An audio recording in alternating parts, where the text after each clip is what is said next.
Hello, my name is David Nolan, and I'm the host of Actuary Voices, the podcast for the American Academy of Actuaries. Today, I'm speaking with Charlie Lay, President of Abacus Actuaries. Charlie, thank you so much for joining us today, and welcome to Actuary Voices. Thanks, David. Happy to be here. We usually start by asking people a little bit about their journey towards becoming an actuary. Yeah, sure. Let me start with where I am now. Currently, I am a PNC actuary. I'm a fellow of the CIS. I'm also a member of the Academy. I also have my Sierra designation. I live in Brooklyn with my family, my wife and 2 kids. I'm the head reserving actuary for Ascot US, which is a commercial lines insurer where I head up a team of 7 reserving actuaries. My road to being an actuary is pretty standard compared to other stories I've heard, which is I didn't really know about what an actuary was until college. So fairly late in the game. So I went to NYU for undergrad business school, and a lot of my friends were interested in trading or banking. But I've always kind of valued the work-life balance aspect, even back then. And I brought that to an academic advisor, and they said, hey, try actuarial. It's a highly rated job. It's always, top 5 every year. Work-life balance is part of it, but also it's challenging. But there are these exams. So after that was sophomore year of college. I took exam P, managed to pass it pretty quickly, went to the ASNE, the Actuarial Society of New York. They have an annual conference there. Talked to some people at the career fair and managed to get myself an internship with MetLife. So that was the summer after my sophomore year of college. This was also, I believe, 2008, 2009, not the best economy. Went back to the market after that for my junior year. I landed at the old AIG. They may have been known as Chartis back then. And that's how I made it onto the PNC side. Started there full-time 2011 and moved around a little bit. I've become pretty much a reserving specialist at this point, but really enjoying the career as I go. So you started talking there about your journey from college at NYU, but previously, were you interested in math before that? Yeah, that's a great question. So I'm an ABC, American-born Chinese. My parents were first-generation immigrants. My dad came over to get his PhD in chemistry. So from that perspective, I do fit into the stereotypical Chinese American quite a bit, where I am actually quite good at math. So for me, that's always been a pretty easy thing. I think something that I've learned as I've grown up and experienced more of the U.S. and the world is that it's not always the case. Also, just that Asians aren't all the same either. I think, as we'll talk about later, I'm sure with Abacus Actuaries, that's a key thing that we try to talk about. For me, my dad went to grad school in Detroit back in the 80s. It's a very different place than where I'm now in Brooklyn. And then I was born in Portland, Oregon, and we moved around a lot when I was a kid, mostly because my dad, he was not in the Army, but he was just a chemist. But he kept changing jobs because he wanted to, move up in his career. So based on that, I've lived in quite a few different areas of the country. So I grew up in Oregon. I've lived in LA for a little bit, then Arizona. But I actually grew up most of my life, I would say, in Central Ohio and Columbus. And so I was there from 3rd grade through the end of freshman year of high school. And then after that, I moved to New Jersey, where I finished off high school before I went to NYU for college. And I think something I've taken away from that experience growing up is how different the Asian community looks wherever you are. So, I've been in population centers like LA, Pasadena, where Caltech was, where my dad did a postdoc. There's a lot of Asians out there. And interestingly enough, I think the Asians of the West Coast face some different challenges to those of us in the other parts of the country because of just the concentration of the demographics there. But on the other hand, in Central Ohio, there weren't very many Asians out there. I would say most of the other Asians I interacted with regularly were because there was a Toyota plant and a Honda plant in Central Ohio. And so there are actually a lot of Japanese Americans who I interacted with, or actually just Japanese expats and their kids. And then moved to New Jersey, which being near to New York and all these, New York has, I think, you might want to call it 7 Chinatowns. It's just the Asian diaspora is just so diverse all across the country. And that's been really fascinating for me to see. Sure. You mentioned Chinatowns. DC's got one and it's shrinking every month, it seems. Yeah. I think we're starting to see that, Manhattan, Chinatown in New York, that's changed over time as well. I think I would say it's probably decreased a little in the time that I've been in the city since 2007. I think that's decreased as well, but we're seeing different other neighborhoods pop out with the East Village, I think right now, especially near the colleges where we see a lot more Chinese restaurants, for example. But I guess back to the question, yeah, so for me, math has always been something I've been good at. I think mostly because my parents were both science people. My mom was a civil engineer and my dad was a physical chemist, which he always tells me is much harder than orgo. Of course you would say that. Yeah, exactly. I don't think any of my pre-med friends appreciated that back in the day.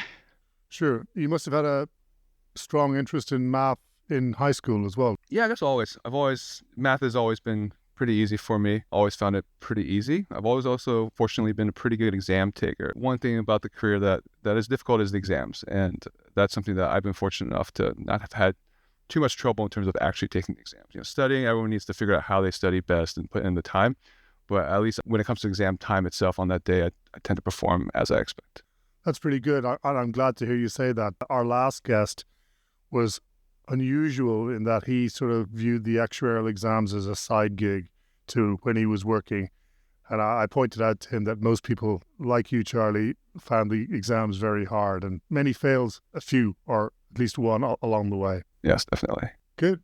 Okay, well, it sounds like you found your feet and you had a good background heading into that. So you've got your current position. What do you find particularly fulfilling about reserving? It's an interesting question. I'll be honest, when you say fulfilling, it kind of led me down a little bit of a journey to figure out what fulfilling meant to me. Because I would say I really enjoy what I do now. A lot of that is the influence I have in the company because we are heading up the reserves. I think as an actuary, it is, especially on the reserving side, like you do have this duty to make sure the company has enough money, right, to stay solvent.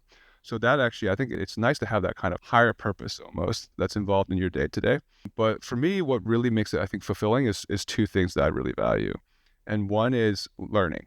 I think I found for myself over time that I really value just learning new things and the ability to learn new things. And there's constant challenges. Now, that's something I say in general is true for the actuarial profession, not just reserving, because obviously we have the exams to start, but then I think many actuaries throughout their careers, they move around whether within a company or two different companies, and they often try to find different experiences. And that learning journey, I think, has been there the whole time.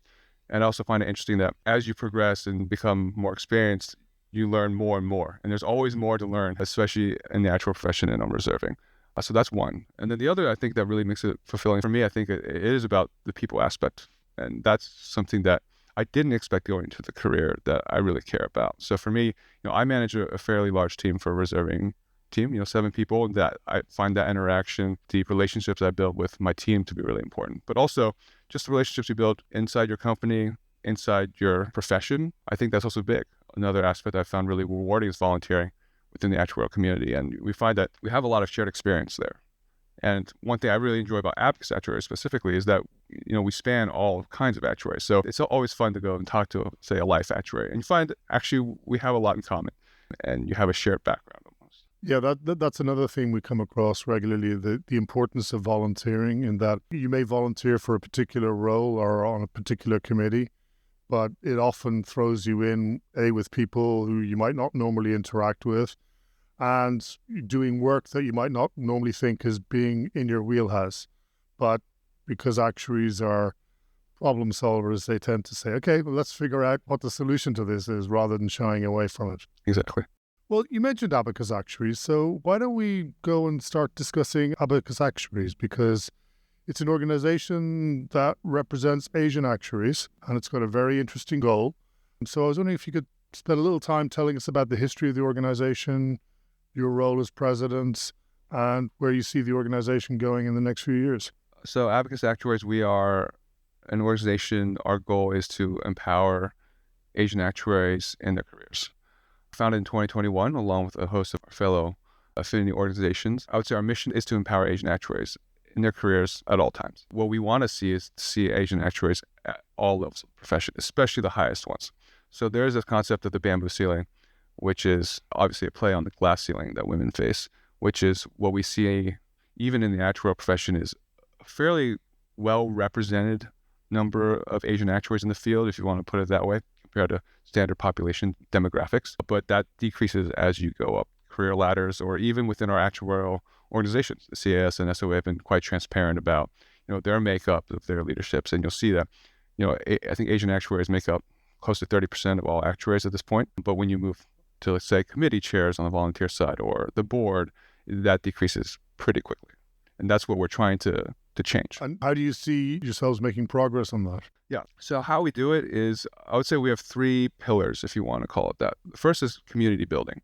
So we try to create a safe space for Asian actuaries and allies to discuss these real problems we face. So building that safe community where you can share stories or even bring problems that you might have trouble discussing with other people. That's one. Second is skills development. This is where, fair or not, there's this perception that Asian actuaries especially need soft skills development. And our approach there is everyone needs soft skills development. So we especially try to have webinars, hopefully eventually in person as well, every year regarding different skills to develop. This year we had a fun one, which was the AI Academy, which was a 3-part series to kind of have different speakers talk about the influence of AI and what you could do with AI right now. So that's a little bit of a blend there, but we also just generally try to do a public speaking workshop every so often as well. So the last one is the organizational influence. So this is where we want to use Abacus Actuaries as an organization, not just an individual person, to bring awareness to these issues that we think Asian actuaries face. I'd say one flagship program we have, which really highlights this combination, is our mentorship program. So this is something that we've started since almost day one. We try to count pairs of mentor-mentees because we can have one mentor to multiple mentees, and we're quickly approaching 200 pairings in a given year. And so this is one cohort that lasts for 6 months, and we register interest and we pair people up, often with, as much as possible, people within your area of practice. And that's been very successful. We see really high satisfaction rates there. We managed to do a survey last year and everyone registered base level satisfaction and 80% said highly satisfied. So we're quite happy with that. Yeah, that's pretty impressive numbers. And considering you've been around 4 years, getting a mentorship program up and running and being so successful is pretty impressive, because I know many organizations struggle with mentorship. It's one of the last things they bring on because you haven't got the, let's call it, the raw material of mentors for the people who need to be mentored. Yeah, it's definitely true. And I think that, especially for us, I think one benefit of having so many Asian actors already in the profession and in the industry is that we are able to find the mentors. Obviously, as you might expect, there are fewer mentors than mentees, but this is where we've really been able to lean on allies who've come in and really helped the mentor program. Let me take a moment to remind listeners that you're listening to Actuary Voices, the podcast from the American Academy of Actuaries. On this podcast, we talk to Academy volunteers and leaders, as well as friends of the Academy, about what excites them about their work, both professionally or as an Academy volunteer. Please subscribe to Actuary Voices on your preferred podcast platform. Now, back to my conversation with Charlie Lay of Abacus Actuaries. I was actually going through your podcast feed and I saw one of our mentors from this cohort, John Blocker. Yes, that's John, yeah. Yeah, that he was actually on your podcast earlier. So that was good to see as well. Yeah, he mentioned that. Yeah, it was great to see. One of the questions I had is, several other affinity organizations are more focused on the pipeline and getting new actuaries. You seem to be focused on the mid and upper career actuaries. That's deliberate, I presume. Yeah, it is deliberate. It's a fair question. Actually, everyone asks this all the time. I would say initially the goal was this idea of breaking the bamboo ceiling. So when we started 4 years ago, we kind of took the approach of Asians are fairly well represented in the profession. How do we get people progressing up? With the idea that will also drive more people into the profession on a continued basis because you see people succeeding, right? And so I would say that was more the original vision. But what we've done is we've recognized that, to really live out our mission, which is that part of it is also emphasizing that not all Asians are the same. The model minority myth, which says that generally Asians in America is generally pretty more successful, average higher income compared to most other demographics. That is a myth. And actually, if you look into the data, you'll see that while on median income, right, Asians can be higher, it's actually very disparate, where you have a lot of lower income, a lot of higher income. So it comes out in the median, but then we want to make sure that we are also living out our mission and serving all Asians. And so from that perspective, we actually did start a student program as well. So what we do there is we've had that 2 years now, where we've had essentially a series of kind of like one-to-many mentors almost, not one-to-one, but we try to have sessions about the profession itself. The most recent iteration that we did was we had a series of speakers where we covered each of the actuarial pathways and then a general resume workshop. And that led to actually what I thought was a very cool event, which was a joint career fair that we did with a few of the other organizations. So we are now reaching down and doing more of the pipeline work because we feel it's necessary to really serve our community. And I guess obviously it's a capacity issue. You're an entirely voluntary organization, so you're relying on people doing it in their spare time. Yeah, that's correct. And what do you see as the future for Abacus Actuaries? Have you got any new programs that you want to tell us about? The main thing that we're trying to do now is meet our members where they want us to meet them. So I think because we started during the pandemic, almost all of our events have been virtual. The one exceptions historically have been we try to do a happy hour in person once or twice a year when our board meets in Chicago and New York. Those have been highly successful. So for example, this past March, We got, I think, 70 people out on a Friday night in New York City. So that was really fun. And so we're trying to really jump on that kind of energy and really bring more in-person events. I think that's something that we found our community really wants. We found, a lot of other actuaries and other sponsors are interested in that as well. So what we're trying to do is find a way to build local chapters. So a New York chapter of Abacus Actuaries or a Chicago chapter. I think those are going to be on the pipeline for us the next year or two. So that's definitely number one, I would say, on the list. Another thing is just to get a better understanding of what our members want. This idea of how do we better engage our members? So on that's a harder question. We have done some surveys recently about it. And one thing is people want more engagement in person, which is why we're doing the regional chapters. And then the other is just trying to recognize our volunteers a little bit more. We are, as you said, and volunteer run. So based on that, we're trying to do a volunteer summit where we try to pull all the volunteers together and really talk about what we've done, and then from there, figure out where to lead the organization. Right. Well, you've obviously already had some successes. Long may they continue, and you can be assured of the Academy's support as you go through this. If you ever want to host an event in Washington, D.C., we're more than happy to work with you on that. Oh, yeah, that would be great. Yeah, we'll definitely take you up on that offer soon. Do you think there are any specific challenges that Abacus Actuaries faces that you'd like to discuss with us? Or opportunities, as some people call them? I would say one thing that we definitely see as an opportunity is return to office. I think that's an industry-wide thing that we're seeing now where companies are pulling employees back to the office in person or on a hybrid basis.